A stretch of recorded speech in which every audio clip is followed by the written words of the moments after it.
So it's been a little bit since I have been here last. I have just gotten back from my big Christmas road trip and then a week of work. So I didn't really have time to sit down and do an earlier wrap up of my December TBR and the Christmas BookTubeAthon. So this is a little late, but better late than never. A couple things. First, I'm going to talk about the December BookTubeAthon. It was awesome. Like I said in my little announcement video, it was a Friday through Sunday. I had 13 straight hours to read in the car on Friday because my family road trips with the stick shift, which I cannot drive, so it kind of worked out. I had a long time to sit in the back seat and read. Read all day Friday, read some Saturday, and then Sunday, since we were visiting family, it got kind of busy and I was not able to read it all. But Monday, even though that technically falls out of the range of the BookTubeAthon, was also a road trip day, so I'm kind of counting Monday's reads in this as well. I proposed a lot of books for both the BookTubeAthon and the regular December TBR, forgetting that at that point there was only 2 weeks left of December and I'd be busy for most of them, so I was a little over ambitious, but it happens. So here's how I'm going to divide it up. I'm going to tackle all the books that I addressed in the TBR and the BookTubeAthon, sorting them into sections. Successes, failures, and still in progress. So to begin with things that I brought up for the BookTubeAthon, I've talked about this a number of times now. This is Fools by Joan Silber, blah, blah. I've probably mentioned it in like 3 videos, and I only have like 4 or 5, so I'm not going to talk about this a whole lot. Except, whoa, this was really good, but I don't know if I liked it, if that makes sense. It was so complicated. No, that's false. Strikingly simple, but very complex. Maybe that's a better way to put it. So, say there's, I think, 4 or 5 kind of sections, vignettes. They're all related to each other, and it took me a little bit to realize that they weren't progressing like chronologically, and also that the characters are not immediately related to the characters whose vignette precedes them, if that makes sense. So by the second or third section, I was a little confused but getting my footing, and then by the end, all came together and it blew my mind. It really is meaty, like it made me think. It also made me just really depressed. Here's my lasting impression of this book. Incredibly well written, but there's not a single likable character in this whole book, and there's so many characters, so I'm still trying to decide really, like, if I give this book a thumbs up or a thumbs down, because I need a little hope in the things that I read, and there's simply no hope for this. This will make you despise like all of humanity, and there's definitely a lot of fools in this book. Some of them are relatable. I would say that you like empathize with them and feel sad with them. Some of them you just really love to hate. So what do you make of books where you think it's like a well-written book, but you're like so emotionally drained at the end because there's no one to cheer for? I don't know. I'm not saying that I only read like happy sugary books, but man, this was a downer. So keep that in mind.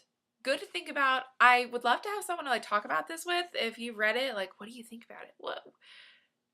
But that's that. Summary in 140 characters or less. Complex, simple, worth the read, very sad. So, finish this. Awesome. Okay. I also read The Sense of an Ending by Julian Barnes, and I loved this. Like I said, this was a book that I should have read for class, and it just slipped between the cracks. We only had one day, so an hour and a half in class to talk about this, so I flew by on the seat of my pants on this one. But this is so worth the read, you guys. I finished this and promptly went on Goodreads and added like every single Julian Barnes book to my want to read shelf. This is, in short, a book about memory in 2 parts. There is a narrator named Tony, and the first half is Tony as like a young adult, and it demonstrates the relationships that he has with 3 best friends and a girlfriend, and at the time how he perceives all that. And then you flash forward to his life as an old man in retirement, reflecting on what he remembers, but then in different mysterious ways, re-encountering those 4 other characters and finding out how he really acted and how he really was, and him having all these like philosophical realizations about memory. And there's also a lot of intrigue. There's some mysterious death. There's some illegitimate children. There's a psych institution. There's venomous letters. And it's like that little. So Julian Barnes is like a lyrical wordsmith. The writing is so crisp. Like, I can't think of a better way to put that. He's British, and I think there's just a sensibility about his language that is so like refined, but it's so everyday. Like, I wish that I spoke like these people think. Like, it's so clear and like this, it's really clever. So read this. It's, as you can see, it's a prize-winning book. It was the Man Booker Prize, so the prize for contemporary British lit. Definitely worth it. That was a success. My other success, totally on a different playing field, was The Number Devil. I was disappointed. It really was all about math. It's really cute. Like, there's some fantastic pictures. It's funny, but it's, I mean, I probably should have thought this when I was like reading it. It was a lot less narrative than I thought, and like whimsy, fairy tale, and seriously way more math. So check it out if you like math or you like children's books. If you have like a child genius in your family, get that for them for their birthday because they'll probably like it. My next success, I read Red Brick, Black Mountain, White Clay. Read it, was a lot drier than I thought it was going to be. Again, it's a memoir of an artist whose name, this is real bad. I keep forgetting this guy's name, Christopher Benfey. That might be more of a reflection of me as like a reader than like how memorable this was or was not. Short version, if you like memoirs, this is more of a history book. So it's more him writing the history of his favorite craft, which is ceramics. So I would not recommend this for someone that likes art memoirs, but instead I'd recommend it for a ceramicist. If you're a ceramics geek like I used to be, this is pretty groovy.